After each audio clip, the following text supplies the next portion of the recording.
کی طرف چلا گیا اور اس کے بعد حکمرانی مل گئی آصف علی زرداری صاحب کو، کیونکہ آصف علی زرداری صاحب نے کہا کہ جی میری وصیت تھی محترمہ بے نظیر صاحبہ کی کہ میں ہی ساری کمان سنبھالوں۔ بلاول بھٹو چھوٹے تھے اس وقت اور انہیں اتنا پتہ نہیں تھا، اب تو خیر بڑے ہو گئے ہیں، اور اس کے بعد ناظرین انہوں نے 5 سال حکومت کی، خود صدر رہے، یوسف زئی گیلانی وزیر اعظم بنا دیے گئے، پھر ان کی قربانی دے کے راجہ اشرف صاحب کو وزیر اعظم بنا دیا گیا، اور پھر ناظرین 2013 میں نواز شریف صاحب کو حکمرانی دے دی گئی، اور پھر انہوں نے 5 سال پورے نہیں کر سکے۔ 17 میں انہیں پاناما لیکس کے آنے پہ انہیں سزا دے دی گئی کہ جو ہمیشہ ہی وہ سزا متنازع رہی، اور اس بارے میں کہا گیا کہ جی وہ ایک غلط سزا تھی اور انہیں لندن جانا پڑ گیا۔ اور پھر آپ یہ دیکھیں کہ 18 میں عمران خان صاحب آ گئے تو ہر طرف نعرے یہی تھے کہ یہ سلیکٹڈ ہیں۔ جو ہیں نواز شریف صاحب وہ وہاں رہنے کے بعد اب آ گئے ہیں، اور شنید یہ ہے کہ انہیں جو پروٹوکول مل رہا ہے اسٹیبلشمنٹ شاید انہیں چوتھی دفعہ وزیر اعظم بنا دے۔ لیکن ناظرین یہاں جو میں پھر وہی بات آپ سے گزارش کر رہا ہوں کہ ہمارا پاکستان کی عوام کا، ہم سے مراد پاکستان کی عوام کا کیا قصور ہے؟ ہمیں آپ کہتے ہیں بھٹو اچھا ہے، ہم کہتے ہیں جی بالکل بھٹو اچھا ہے، کیونکہ تمام آپ کے جو ادارے ہیں وہ تعریفیں کر رہے ہوتے ہیں۔ آپ میڈیا، سوشل میڈیا تو خیر اب آیا، میڈیا پہ آپ دیکھیں کہ ہر طرف یہی بات ہو رہی ہوتی ہے، 8 سے لے کے 10 بجے تک، 11 بجے تک شام کو ہمیں یہی بتایا جا رہا ہوتا ہے کہ فلانا صاحب اچھا ہے۔ اور پھر آپ دیکھیں بھٹو صاحب کے بارے میں یہی بتایا گیا، بے نظیر صاحبہ کے بارے میں یہی بتایا گیا، نواز شریف صاحب کے بارے میں یہی بتایا گیا، اور اب جو 18 میں گورنمنٹ آئی اس میں ہمیں یہ بتایا گیا کہ نواز شریف صاحب تو چور ہیں، اور 5 سال 6 سال آپ دیکھیں 17 سے لے کے 2023 تک ہمیں یہی بتایا گیا کہ نواز شریف صاحب چور ہیں۔ اور اس کے بعد جب تعلقات اچھے ہو گئے نواز شریف صاحب کے اسٹیبلشمنٹ سے، تو پھر ہمیں کہا گیا جی آپ تو اپنا بیان بدلیں، آپ اپنا ذہن بدلیں، اور آپ کہیں جی نہیں اب تو عمران چور ہے اور نواز شریف نیک ہے۔ مجھے بتائیں کہ ہم لوگ کہاں جائیں؟ ہم اب 6 سال کا آپ نے جو ہمارے ذہن میں کوٹ کوٹ کے بھر دیا، میرے علاوہ آپ نے جو ینگسٹر ہیں جو 65% ہیں اس وقت ہماری آبادی کا، جسے یوتھ کہا جاتا ہے، وہ کہاں جائیں؟ وہ تو یہی کہہ رہے ہیں نا جی کہ نواز شریف چور ہے، اور آئندہ 30 سال تک انہوں نے یہ کہتے رہنا ہے۔ اب ان کے ذہن سے کیسے نکلے گا؟ سوال یہ ہے۔ آپ ایک دم آپ چینج ہو جاتے ہو، اداروں میں آتے ہیں سربراہ چینج ہو جاتے ہیں، ان کی اپنی ان کی خواہشات ہوتی ہیں، ان کے اپنے مفادات ہوتے ہیں، اور ان کی پوسٹنگز ہوتی ہیں، ان کی ایکسٹینشنز ہوتی ہیں ان کے عہدوں میں، اور وہ اس کے لیے سب کچھ کرنے کو تیار ہوتے ہیں، اور اس کے بعد یہی کام سیاستدان کر رہے ہوتے ہیں۔ پاکستانی قوم کہاں جائے؟ آج کل الیکشن ہے، اب میں بھی سوچتا ہوں کہ میں کس کو ووٹ دوں، اور آج اگر میں سوچتا ہوں کہ میں عمران خان کو ووٹ دیتا ہوں تو میں حق بجانب ہوں، اور میرے ساتھ ساتھ وہ 65% یوتھ جو ہے وہ بھی حق بجانب ہے کہ وہ عمران خان کو ووٹ دے، کیونکہ نواز شریف ہم سب کی نظروں میں اس وقت چور ہیں۔ اور جو آپ نے کہا، ہم نے تو آپ کا کہاں مانا، ہم نے تو آپ لوگوں کا کہاں مانا، اور اب تک ہم مان رہے ہیں کہ نواز شریف چور ہے، تو اب ہم کیسے مکر جائیں؟ ہم کیسے؟ اور خاص طور پہ میں میڈیا کے لوگوں کی بات کرتا ہوں کہ وہ اب تک کہتے رہے جی نواز شریف چور ہے، اور اب کہہ رہے ہیں عمران خان چور ہے۔ تو یہ ساری چیزیں آپ لوگوں سے ڈسکس کرنے کا میرا مقصد یہی تھا کہ ہمارا قصور کہیں نہیں ہے، پاکستان کی عوام کا قصور کہیں نہیں ہے۔ قصور ہے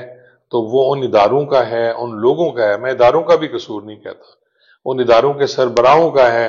کہ جن کے مفادات ہوتے ہیں، اور وہ اپنے مفاد کے لیے پاکستان کی عوام کی ترقی کی راہ میں رکاوٹیں ہیں، وہ پاکستان کی ترقی کی راہ میں رکاوٹیں ہیں۔ پاکستان آج اگر انڈیا سے پیچھے ہے، پاکستان بنگلہ دیش سے پیچھے ہے، پاکستان ایران سے پیچھے ہے، باقی افغانستان سے پیچھے ہے، تو اس کی وجہ کہیں نہ کہیں یہ ہے کہ جو مداخلت ہے ہمارے اسٹیبلشمنٹ کی سیاست میں، اس کی وجہ ہو رہی ہے۔ یا تو آپ چھوڑ دیں، اب آپ یہ دیکھیں کہ اگر عوام کہہ رہی ہے کہ جی نواز شریف چور ہیں تو آپ مان لیں، پھر آپ جائیں، وہ عمران خان کو ووٹ دینا چاہتے ہیں دینے دیں،